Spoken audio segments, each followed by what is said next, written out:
स्वागत है आपका बी न्यूज नेशन में। मैं हूं शकील बागमारे। कर्नाटका परिवर्तन रैली बहुजन क्रांति मोर्चा बीजापुर के नेतृत्व और SC ST OBC और माइनॉरिटी संगठनों के सहयोग से EVM NRC और CAA के रहस्यों को उजागर करने के लिए परिवर्तन सभा का आयोजन कल 23 जनवरी शाम 5:30 बजे बीजापुर के दरबार ग्राउंड में किया गया, जिसमें बहुजन क्रांति मोर्चा के राष्ट्रीय संयोजक वामन मिश्राम ने EVM घोटाले पर कहा कि ये कांग्रेस और बीजेपी की मिली भगत है, जिसमें 2004 से लेकर 2014 तक कांग्रेस ने EVM से घोटाला किया, जिसको छुपाने के लिए बीजेपी को 10 साल का मौका दिया। CAA तो बहाना है, इससे खतरनाक EVM घोटाला है।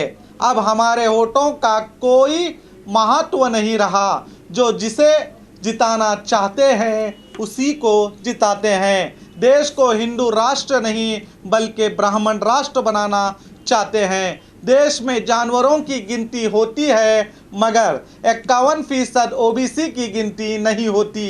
लिंगायत SC ST अलग अलग समुदायों को ज़बरदस्ती हिंदू बनाने की कोशिश की जा रही है। मान लो अगर SC ST को अब हिंदू बनाया जाएगा, जब वो अपनी नौकरियों के लिए सर्टिफिकेट बनाने जाएंगे तो उससे कहा जाएगा कि तुम तो शेड्यूल कास्ट के नहीं हो, तुम तो हिंदू हो। नागरिकता कानून असल में मुसलमानों से ज़्यादा आने वाले दिनों में OBC और SC ST के लिए खतरनाक होगा। देश में सभी बड़ी पार्टियां ब्राह्मणों की हैं। 3.5% लोग सारे मुल्क पर हुकूमत करना चाहते हैं। अंग्रेज़ों ने सिर्फ हिंदू और मुसलमानों को बांट कर हुकूमत की, मगर RSS वाले देश को मनुवाद के नाम पर 6000 जातियों में लोगों को बांट कर हुकूमत करना चाहते हैं। सुप्रीम कोर्ट में मेरी ही कोशिशों की वजह से EVM पर VVPAT लागू किया गया है, मगर इसकी गिनती पर भी रोक लगाया गया। तो बताओ VVPAT का क्या फायदा हुआ, कहा वामन मिश्रा ने। को कहीं मूंछ रखने की वजह से पीट दिया जाता है, तो कहीं घोड़ी पर चढ़कर बारात में ही निकालने दिया जाता है। मैं उनसे ये कहना चाहता हूं कि इनकी इस साजिश को नाकाम करने के लिए साथियों, बहुजन क्रांति मोर्चा के द्वारा सिटीजनशिप अमेंडमेंट एक्ट भारत में बीजेपी के द्वारा लागू करवाया गया। राष्ट्रपति ने गैजेट पब्लिश किया, तो इस वजह से ये जो EVM भंडाफोड़ परिवर्तन यात्रा है, उसके साथ साथ EVM भंडाफोड़ परिवर्तन यात्रा के अंतर्गत सिटीजनशिप अमेंडमेंट एक्ट, इस विषय को भी शामिल किया गया, NRC को भी शामिल किया गया, NPR को भी शामिल किया गया। ये सारे मुद्दे शामिल करके हम लोगों ने ये कार्यक्रम शुरू किया है। साथियों, जब हमने 26 जून 2019 से परिवर्तन यात्रा शुरू की, तो 5.5 महीने के बाद 11 दिसंबर को हैदराबाद पहुंचे। लगातार 5.5 महीने तक 15 जनवरी तक हमने ये EVM भंडाफोड़ परिवर्तन यात्रा राष्ट्रीय अधिवेशन बामसेव के लिए स्थगित रखी। 16 जनवरी से बसव कल्याण, जो महात्मा बसवेश्वर जी की क्रांति भूमि है, वहां से इसे हमने शुरू किया और शुरू करके ये 6 मई को 2020 तक ये कन्याकुमारी पहुंचेगी। तो इतना बड़ा लंबा ये परिवर्तन यात्रा का कार्यक्रम है। इस बीच NRC, citizenship amendment act, NPR, ये सारे मुद्दे इसमें हम लोगों ने जोड़ दिए। पहले मैं आपको ईवीएम भंडाफोड़ परिवर्तन यात्रा जो मुख्यतः इस विषय पर रखी गई है, इसके बारे में कुछ बातें आप लोगों को बताना चाहता हूं जो बहुत ज्यादा सीरियस है। एनआरसी एक छोटा मामला है, ईवीएम मशीन उससे कई ज्यादा खतरनाक और बहुत ज्यादा बड़ा मामला है। आप एनआरसी को रोक सकते हैं यदि आपके पास वोट का अधिकार खत्म हो गया, तो फिर एनआरसी को कैसे रोकेंगे? ईवीएम मशीन ने आपका वोट का अधिकार ही खत्म कर दिया। ईवीएम मशीन वोटों की चोरी करके जिसको आप चुनना चाहते हैं वो चुनकर नहीं आता, जिसको आप चुनना नहीं चाहते वही चुनकर आता है।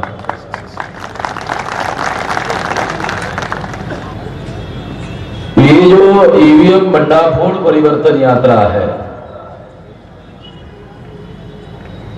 इसके संबंध में सबसे पहले ये बात जानना जरूरी है कि यदि ईवीएम मशीन रहेगी तो आपका वोट का अधिकार प्रभाव शून्य हो जाएगा। अगर आप एनआरसी के विरोध में आंदोलन करते हैं, आप एनपीआर के विरोध में आंदोलन करते हैं, आप सिटीजनशिप अमेंडमेंट एक्ट के विरोध में आंदोलन करते हैं, तो नरेंद्र मोदी का, अमित शाह का ये कहना है कि आप आंदोलन करते हैं, इसको हमारा कोई विरोध नहीं है, आप करिए। मगर ईवीएम मशीन से तो हम ही चुनकर आएंगे, आंदोलन आप करते रहिए। आपको समझाने के लिए बता रहा हूं। इसलिए मैं कह रहा हूं कि एनआरसी, सिटीजनशिप अमेंडमेंट एक्ट और एनपीआर इससे कई कई कई गुना ज्यादा खतरनाक है ईवीएम मशीन। तो इसलिए सबसे पहले मैं आपको ईवीएम मशीन जो खतरनाक है उसकी बात आपको बताना चाहता हूं। हमारे देश के लोगों को यह बात सही तरीके से मालूम नहीं है। डीएनए के आधार पर यह बात सिद्ध हो गई कि ब्राह्मण यूरेशिया से भारत में आए और आकर उन्होंने 6000 जाति के टुकड़ों में भारतीय लोगों को बांटा। अंग्रेजों ने हिंदू मुसलमान 2 टुकड़ों में बांटा था, ब्राह्मणों ने 6000 जाति के टुकड़ों में बांटा।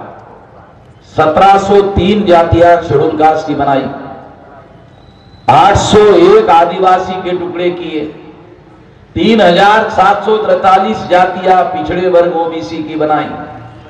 तीनों की गिनती करो, 6000 से कम नहीं, ज्यादा ही होंगे। ब्राह्मण लोग ये सारा मामला कर रहे हैं। वास्तविक सत्ता उन लोगों के पास है, जिनके पास वास्तविक सत्ता है, वो लोग फैसले कर रहे हैं। अरे ये तो जैसे खेती में किसान फसल आने के बाद दानों की रक्षा करने के लिए जब फसल आती है तो दाने चुनने के लिए नुकसान करते पंछी, तो देहात में जो किसान होते हैं वो फटे पुराने कपड़े इकट्ठा करते हैं और लकड़ी में डालकर खेती में जाके ऐसा गाड़ देते हैं, ऐसा गाड़ देते हैं। मैं किसान का बेटा हूं इसलिए बोल रहा हूं।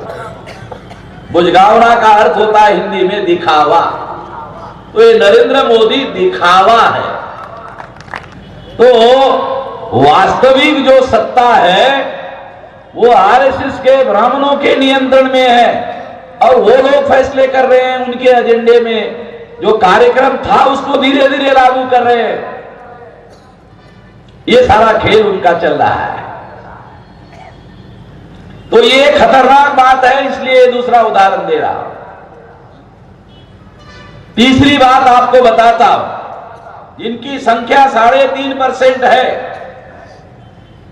उन लोगों की 5-5 नेशनल लेवल की पार्टियां हैं। कितने लोगों को पता है? 1885 को नेशनल कांग्रेस बनाई गई। चटर्जी, मुखर्जी, बैनर्जी, गोखले, तिलक, आगरकर, ब्राह्मणों ने बनाया। बनाने वालों में एक भी मुसलमान नहीं। चटर्जी, मुखर्जी, बैनर्जी, गोखले, तिलक, आगरकर, वेरीफाई कर लेना। और फिर ब्राह्मण ज्योतिराव फुले के पास भेजा और कहा चलो राष्ट्रीय सभा में। तो ज्योतिराव फुले ने लिख कर रखा, अरे काय की राष्ट्रीय सभा, ये तो ब्राह्मण महासभा है, ए जाओ, मैं नहीं आता हूं। 5-5 नेशनल लेवल की पार्टियां, अकेले 3.5% ब्राह्मणों की है। पीपल्स रिप्रेजेंटेटिव एक्ट के अनुसार 6% वोट 3 राज्यों में जिस पार्टी को मिलेंगे, वो पार्टी नेशनल लेवल की मानी जा सकती है। जब ब्राह्मणों की संख्या ही 3.5% है, एक भी नेशनल लेवल की पार्टी नहीं बन सकती। कानून और संविधान के विरोध में जाकर उन्होंने 5-5 नेशनल लेवल की पार्टियां बनाई और 5-5 पार्टियों का ही भारत में राज है।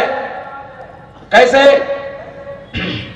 99 में अटल बिहारी वाजपेयी प्रधानमंत्री बने, बीजेपी गई, 2004 में कांग्रेस आई, 2014 को फिर बीजेपी आई। कांग्रेस जाती तो बीजेपी आती, बीजेपी जाती तो कांग्रेस आती। काशीराम जी कहा करते थे, बीजेपी कांग्रेस के लिए एक सापनाथ है, एक नागनाथ है। सापनाथ जाता है तो नागनाथ आता है, नागनाथ जाता है तो सापनाथ आता है। अरे सापनाथ के साथ जाओ तो डस लेगा, नागनाथ के साथ जाओ तो भी डस लेगा, छोड़ेगा थोड़ी। सबूत सारे मुसलमानों के पास जमीन के, और फैसला ब्राह्मणों के पक्ष में। तो कार्यपालिका पर उनका कब्जा है, न्यायपालिका पर कब्जा। अभी जो सुप्रीम कोर्ट का चीफ जस्टिस है, जानते हो कौन है? मैं नागपुर का रहने वाला हूं, मैं जानता हूं नागपुर का है। और उसका दादा आरएसएस का सेंट्रल लेवल का पदाधिकारी था। कितने लोगों को पता है? पता है किसी को? हमारे पास कुंडली है सारे देश भर की, कौन कहा क्या कर रहा है, हमारे पास डाटा है। इसलिए तो माइक पर बोल रहा हूं, बगैर डाटा के थोड़ी बोलता हूं। नाम के साथ है रिकॉर्ड। अगर कोई एफआईआर दाखिल कर दे तो फिर पता करेगा उसको, है उसको पता। मैं 43 ईयर से बोल रहा हूं, 43 ईयर से एक भी एफआईआर नहीं। क्यों? वो मालूम है वो अमन मेश्राम से पंगा लेने से बहुत मुश्किल फंस जाता है। 2004 के पहले देश में बैलेट पेपर से चुनाव होता था।